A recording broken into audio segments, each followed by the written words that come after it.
प्रश्नावली 4.3 यदि निम्नलिखित द्विघात समीकरणों के मूलों का अस्तित्व हो तो इन्हें पूर्ण वर्ग विधि से ज्ञात इनको हल कीजिए।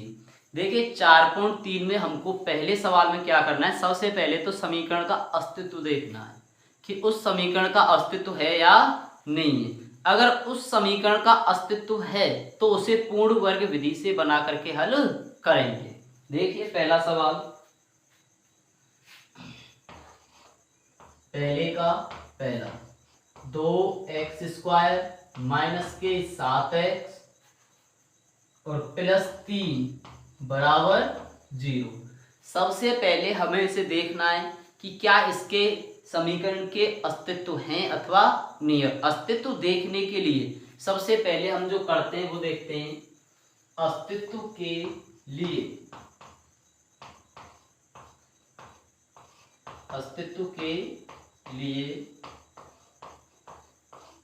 सबसे पहले जो देखते हैं अस्तित्व ज्ञात करने के लिए निम्न समीकरणों के लिए क्या देखते हैं हम, एक फॉर्मूला आता है हमारा मैथ का, d बराबर b² माइनस 4ac।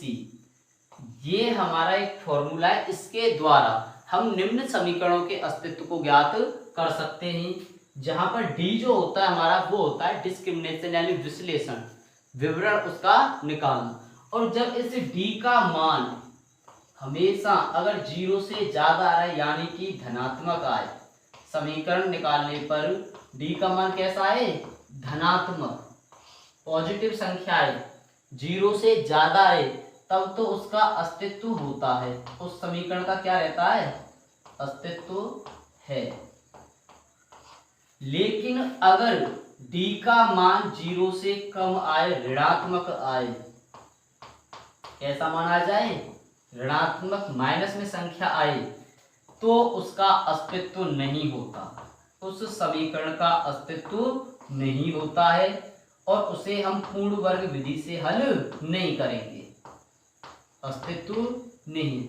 लेकिन अगर d का मान बराबर आ जाए 0 के, अगर कोई भी समीकरण है जिसका मान कैसा आ जाए, बराबर 0, तो इसका मतलब क्या है कि उसका हल तो निकालेंगे, ना तो माइनस में ना प्लस में, तो उसको हम समीकरण को हल तो करेंगे, लेकिन उसके जो मान आएंगे यानी उसका अस्तित्व है, उस समीकरण का अस्तित्व तो है जिसका मान 0 आ रहा है, उसके जो हल आएंगे, x के जो हल आएंगे वो एक समान आएंगे।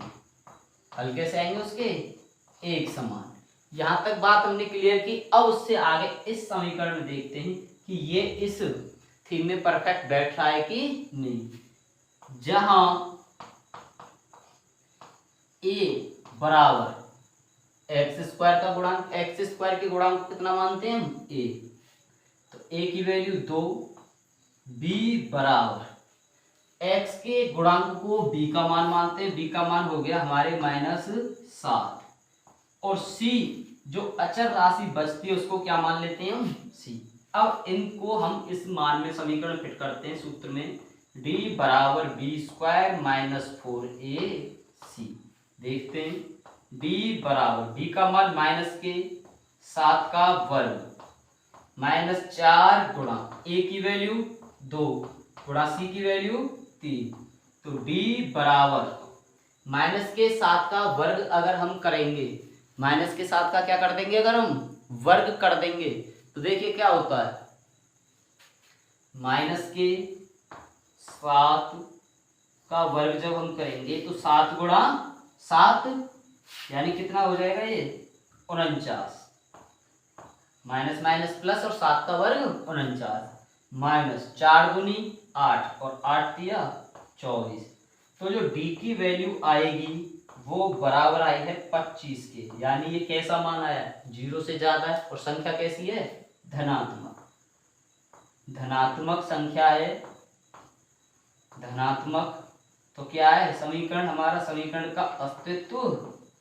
है, अस्तित्व है। अब इसको हम पूर्ण वर्ग विधि से हल करेंगे। यहाँ पे इस तरफ तो हमने क्या देख लिया पूरे में कि निम्न समीकरण का अस्तित्व है अथवा नहीं। अब इसको हम पूर्ण वर्ग विधि से हल करेंगे। पूर्ण वर्ग विधि से, पूर्ण वर्ग विधि से हल करने के लिए सबसे पहला जो स्टेप होता है वो देखते हैं हम। सबसे पहले कि पहली जो संख्या है हमारी वो पूर्ण वर्ग है अथवा नहीं है। पूर्ण वर्ग कहते किसे? देखिए, ऐसी संख्या जिसका हम वर्गमूल ज्ञात कर सकते हैं, ऐसी संख्या जिसका हम वर्गमूल ज्ञात कर सकें, जैसे कि 1, 4, 9, 16 डॉट डॉट। 1 का अगर वर्गमूल निकालूं कितना आ जाएगा? 1। 4 का वर्गमूल निकालूं 2, 9 का 3, 16 का वर्गमूल 4 डॉट डॉट डॉट। तो ऊपर वाली जो संख्या है वो तो क्या है? पूर्ण वर्ग। 1, 4, 9, 16 इनके तो हम वर्गमूल निकाल सकते हैं, लेकिन 1, 2, 3, 4 इनके वर्गमूल हम ज्ञात नहीं कर सकते, तो इनको पूर्ण वर्ग बनाना होगा। अब यहाँ पे क्या है? 2x²। x का x² बड़ा कितना है? 2। या तो इसे यहां से हटा दो या इसका पूर्ण वर्ग बना लेंगे। तो देखिए, इसको बना तो सकते नहीं, इसमें क्या करेंगे बनाने के लिए? 2 से भाग देने पर, 2 से भाग देने पर इस संपूर्ण समीकरण में हम पूरे में 2 का भाग दे रहे हैं, तो 2x² बटे 2 माइनस 7x/2 प्लस के 3/2 बराबर 0। तो देखिए 2 से 2 खत्म, और में किसी में जा नहीं रहा, छोड़ दीजिए। x² माइनस 7x/2 प्लस के 3/2 और बराबर 0, बराबर 0।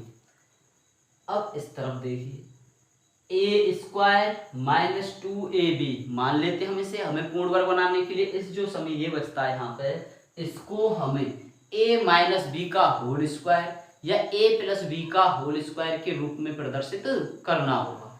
तो उसके लिए देखिए, यहाँ पे इसको हल करने के लिए इसको मान लेता हूं मैं a² और माइनस इस पूरे समीकरण को क्या मान लेता हूं यहाँ तक माइनस के, इसको 7x/2 को क्या मान लूं? 2ab। रफ कार्य कर रहा हूं। देखिए इधर मान लीजिए a बराबर मान लिया मैंने x, क्योंकि देखिए a² यानी x का स्क्वायर कर रहा हूं, a की वैल्यू कितनी हो गई? x, तो a बराबर x। अब मैं मानूंगा 2ab और 2ab बराबर मान लिया मैंने कितना? 7x/2। कितना मान लेंगे? 7x/2, यानी इस पूरे को उठा लो, माइनस के 7x/2 को मैंने क्या मान लिया? 2ab।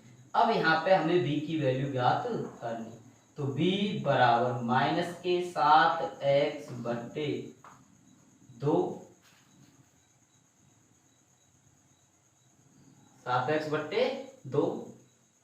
और इंटू 2a कहाँ चला जाएगा? पक्षांतर होके इसमें।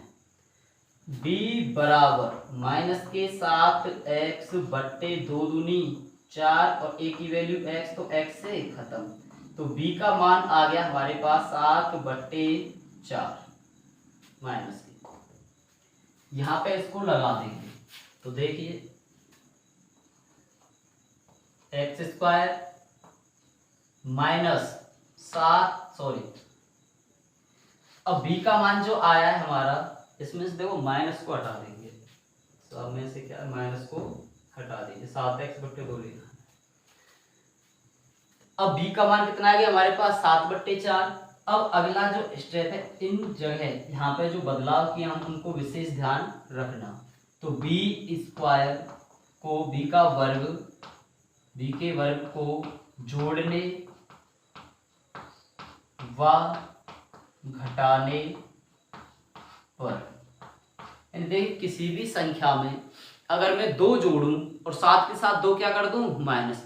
जोड़ने के तुरंत बाद उस संख्या को मैं उसमें से घटा रहा हूं, तो हमारे समीकरण में कोई भी फर्क नहीं पड़ना चाहिए। मैंने उसमें 5 जोड़े और 5 को माइनस कर दो, वो आपस में कट गए, 0 हो गए, बाकी समीकरण कोई फर्क पड़ा। लेकिन इससे हमें एक बेनिफिट हो जाएगा कि ये जो समीकरण है हमारा, इसमें देखिए क्या होगा? x² माइनस के 7x/2 प्लस 7/4 का वर्ग और -7/4 का वर्ग प्लस 3/2 बराबर 0। अब देखो बी स्क्वायर को जोड़ने व घटाने में हमें क्या फायदा हुआ है, ये हमने क्या माना a, तो a स्क्वायर माइनस इस पूरे को क्या मान लिया हमने b के मान को 2ab, यहाँ पे इस पूरे मान को हमने क्या माना था 2ab, तो a square minus 2ab plus b square. तो ये जो सर्वसंख्या होती है हमारी a माइनस बी का होल स्क्वायर बराबर a square minus 2ab plus b square, इस वाले रूप को ये समीकरण हमारा यहां से लेके यहां तक प्रदर्शित कर रहा है कि नहीं, ये फायदा हो गया हमें। अब इसको हम किस रूप में लिख सकते हैं कि x माइनस बी का मान 7/4 का होल वर्ग, ये आ गया सूत्र। अब इसमें से जो बचा है -7/4 का वर्ग, इस वाले को देखिए यहां से यहां तक, इसको मैं पक्षांतर करके दाईं तरफ ले जा रहा हूं, तो बराबर -7/4 के वर्ग को उधर ले जाऊंगा तो किसका हो जाएगा प्लस का, तो 7/4 का वर्ग, और ये प्लस के 3/2 है, उसे उस तरफ ले जाऊंगा तो माइनस के 3/2। तो x -7/4 का वर्ग बराबर 7/49/4 और माइनस के 3/2। x -7/4 का वर्ग बराबर, इसका एलसीएम ले लिया हमने, कितना आ गया 16, इसका लघुत्तम लेंगे 16 और 2 का कितना आ जाएगा 16, 16 का भाग 16 में देंगे, एक बार 1 का गुणा 49 से, माइनस माइनस 2 का भाग 16 में देंगे, 2 का भाग 16 में जाएगा अपना 2 अट्ठे 16, 8 बार 8 का गुणा किससे करेंगे अंश से 3 से, 8 दिया 24। अब देखिए यहां पे इस तरफ करा रहा हूं, यहां से उठा के इसको मिटा देते,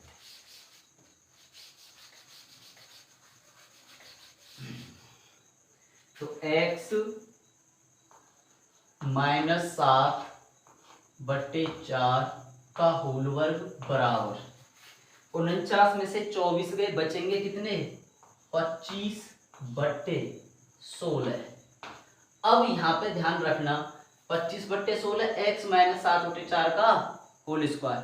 अब मैं क्या करूंगा यहाँ पे इसका क्या कर दूंगा वर्गमूल लेने पर, तो लिख देंगे आप वर्गमूल लेने पर, वर्गमूल लेंगे, देखिए वर्गमूल जब इसका अंडर रूट लूंगा मैं तो वर्गमूल से वर्ग खत्म, बचेगा हमारा क्या यहाँ पर x -7/4, क्योंकि वर्गमूल लेने पे वर्ग तो खत्म हो गए, इसका अंडर रूट लगा देंगे प्लस माइनस अंडर रूट 25/16।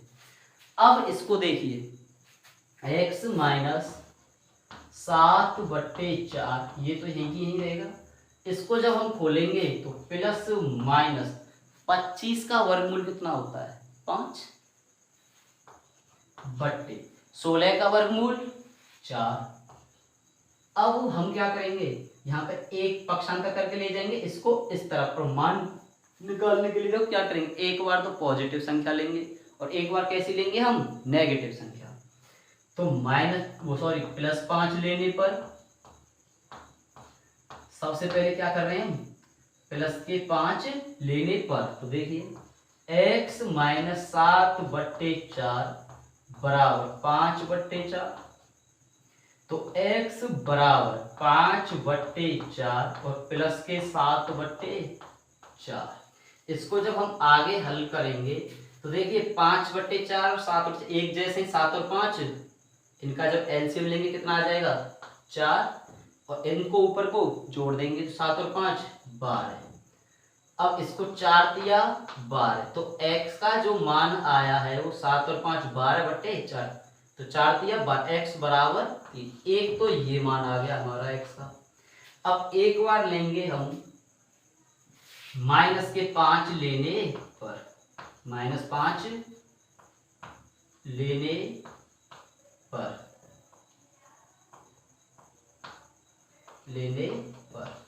तो x माइनस 7/4 बराबर माइनस के 5/4, इधर भी लिख दीजिए प्लस के 5/4, तो माइनस के 5/4, तो x बराबर माइनस के 5/4, और अब पक्षांतर करके उस तरफ ले जाएंगे, इस वाले 7/4 माइनस का उधर जब पक्षांतर करके ले जाएंगे कितना हो जाएगा, ये प्लस का 7/4, तो x बराबर, देखिए इसका भी सीन है ऐसे ही, यहाँ पे लो ऐसे ले लिया 4 एलसीएम, एक बार माइनस के 5 प्लस के 7, तो x बराबर प्लस के 7 जाते हैं माइनस के 5 से, तो कितना हो गया 2 और 2/4, तो x बराबर 2 एकम 2 और 2 दूनी 4, 2/4 कट जाएगा, नहीं कट जाएगा 2 से, 2 एकम 2 2 दूनी 4, तो x बराबर 1/2, एक हल हमारा ये आ गया।